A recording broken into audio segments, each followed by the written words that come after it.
Il y a longtemps, en 1824, un Français du nom de Paul Roger a démontré cela avec un simple jouet, appelé un thaumatrope. Le nom dérivait du grec.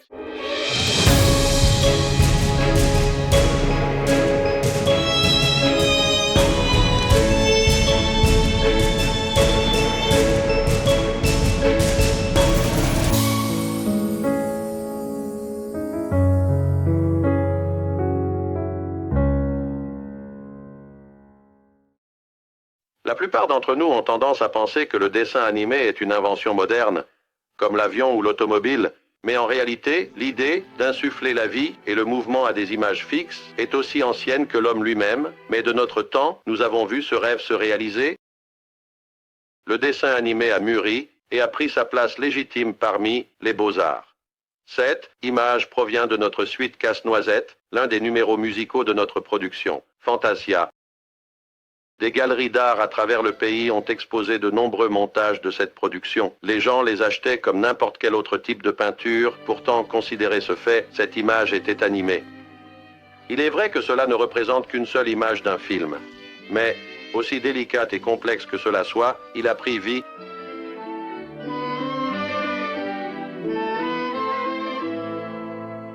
Maintenant, faire cela n'aurait été qu'un vœu pieux il n'y a pas si longtemps, dans les années 1920. Et pourtant, les bases de cet accomplissement ont été posées bien avant cela. Nous, dans la profession, savons que nous devons une dette de gratitude à nos prédécesseurs. C'est à ces pionniers que nous dédions ce programme sur l'histoire du dessin animé. Leur histoire fait partie de ce qui est contenu dans ce livre, The Art of Animation. La compilation de ce volume a été un projet cher à notre cœur ici au studio. Cela a demandé un temps considérable et des recherches minutieuses. Ici, vous pouvez lire sur les artistes qui ont rêvé et expérimenté, connu des échecs et des succès, mais qui, d'une manière ou d'une autre, n'ont jamais cessé d'essayer d'insuffler vie et mouvement à l'image inanimée. En effet, c'est une histoire de notre métier. Cela commence à l'époque préhistorique avec les efforts artistiques de nos premiers ancêtres hirsutes, les hommes des cavernes. Voici une reproduction d'une peinture murale trouvée dans les célèbres grottes de Lascaux en France. Apparemment, l'artiste préhistorique essayait de représenter un animal en action de la seule manière qu'il connaissait, en le dessinant en position de course. À la même époque, à quelques milliers d'années près, dans une grotte près d'Altamira, dans le nord de l'Espagne, un autre artiste était à l'œuvre. Remarquez la double paire de jambes. Maintenant, s'il avait pu alterner ses positions de jambes, comme nous le pouvons avec notre caméra, il aurait réalisé le miracle de l'animation.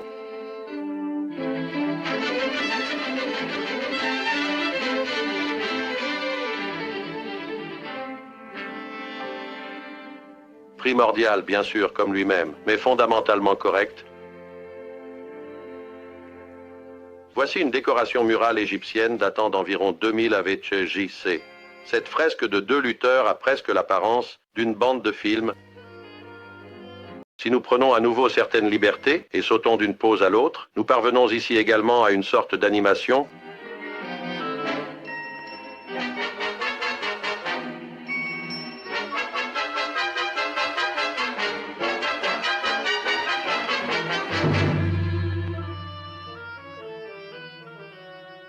Vers l'an 1500 après J.C., parmi les grands hommes de la Renaissance italienne, se trouvait Léonard de Vinci, artiste et inventeur.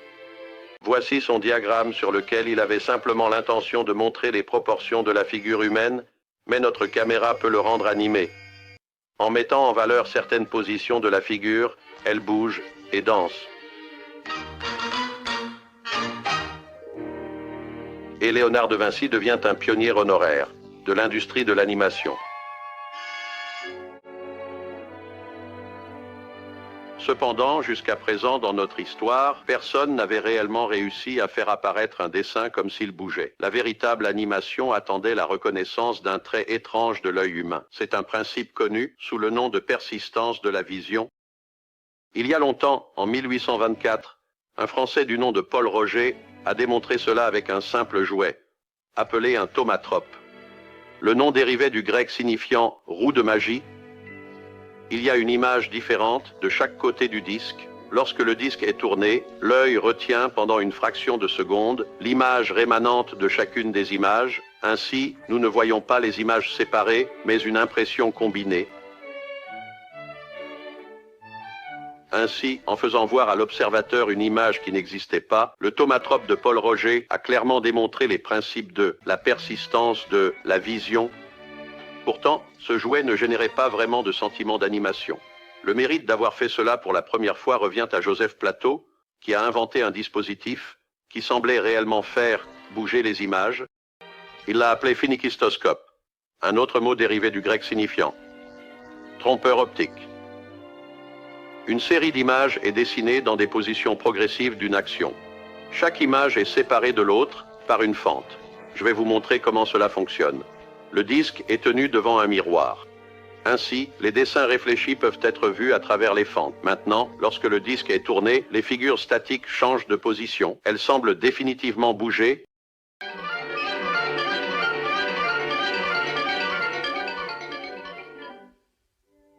Ce germe du film était une sensation à son époque. Une variété était proposée pour le public d'un seul homme par des disques supplémentaires contenant d'autres actions. Maintenant, voici une innovation. Vous pouvez profiter d'une action sur le bord extérieur et d'une autre au centre.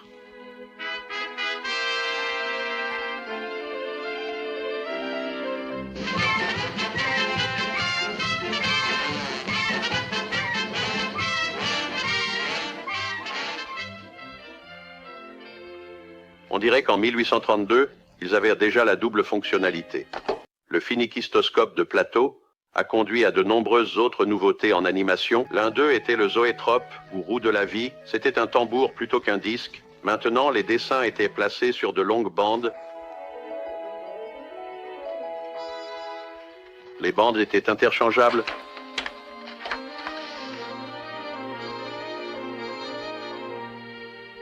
Ils étaient placés à l'intérieur du tambour, en dessous des fentes. Maintenant, lorsqu'on les regardait à travers les fentes, les dessins semblaient vraiment prendre vie lorsque le tambour était tourné.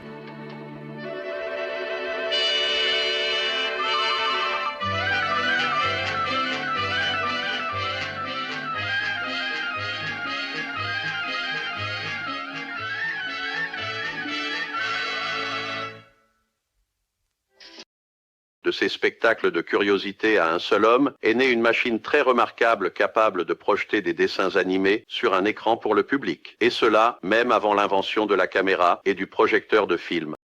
Maintenant, ici sur ma Moviola, j'ai un film qui réinvente l'histoire d'Emo Reynaud et de son remarquable théâtre optique.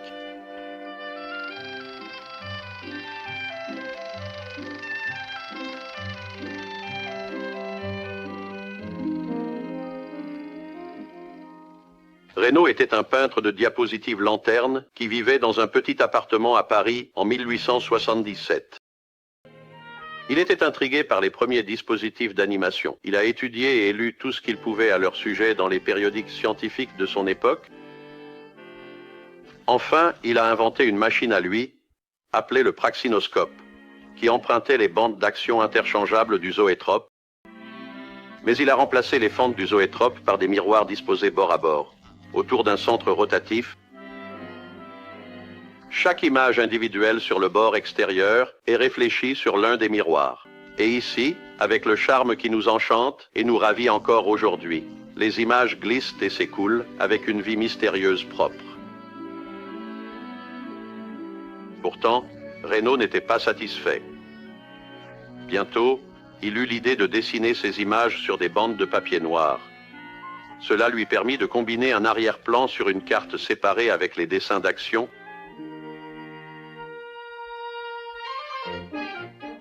L'effet complet était observé à travers un petit proscénium.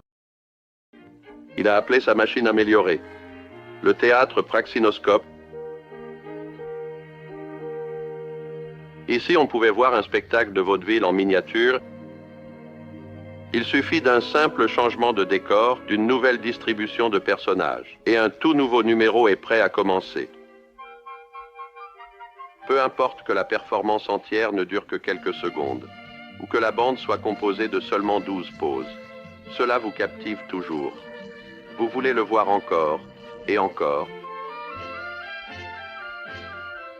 Mais pour Reynaud, il restait encore beaucoup à désirer. Il voulait quelque chose de mieux et de plus grand. Enfin, il l'a eu.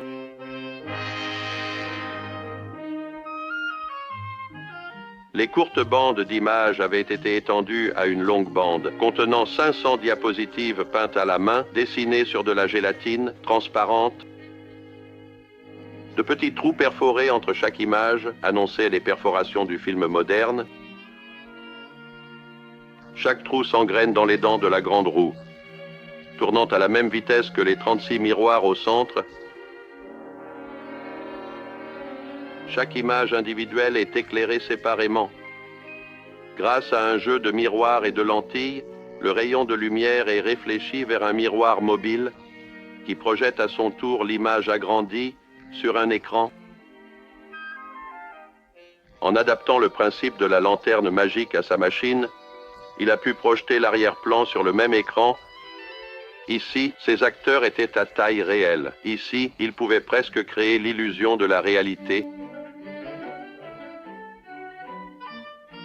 D'un jouet à la maison, son idée avait évolué en une forme de divertissement public.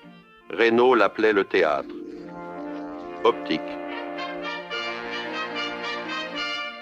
Ici, les habitants de Paris pouvaient assister à une performance complète d'un quart d'heure. Au cours de sa carrière en tant que showman, il a produit 7 spectacles différents, tous accompagnés de musique d'ambiance appropriée. Pendant plus de 10 ans, Reynaud a travaillé ici derrière l'écran qui séparait le public de son booth de projection primitif. Et durant cette période, il a diverti plus d'un demi-million de spectateurs ravis.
On peut supposer que peu de ces spectateurs ont jamais pensé à la quantité d'efforts derrière ce qu'ils voyaient.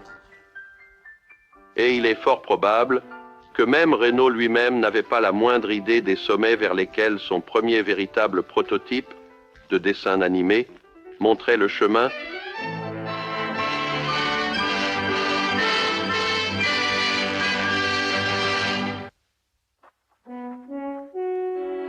À la fin du 19e siècle, des dessins avaient été réalisés pour donner l'impression de bouger, mais seulement de manière limitée.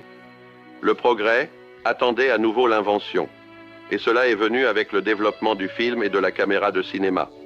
Ce nouveau médium a ouvert la porte à de nouvelles expériences avec le dessin animé.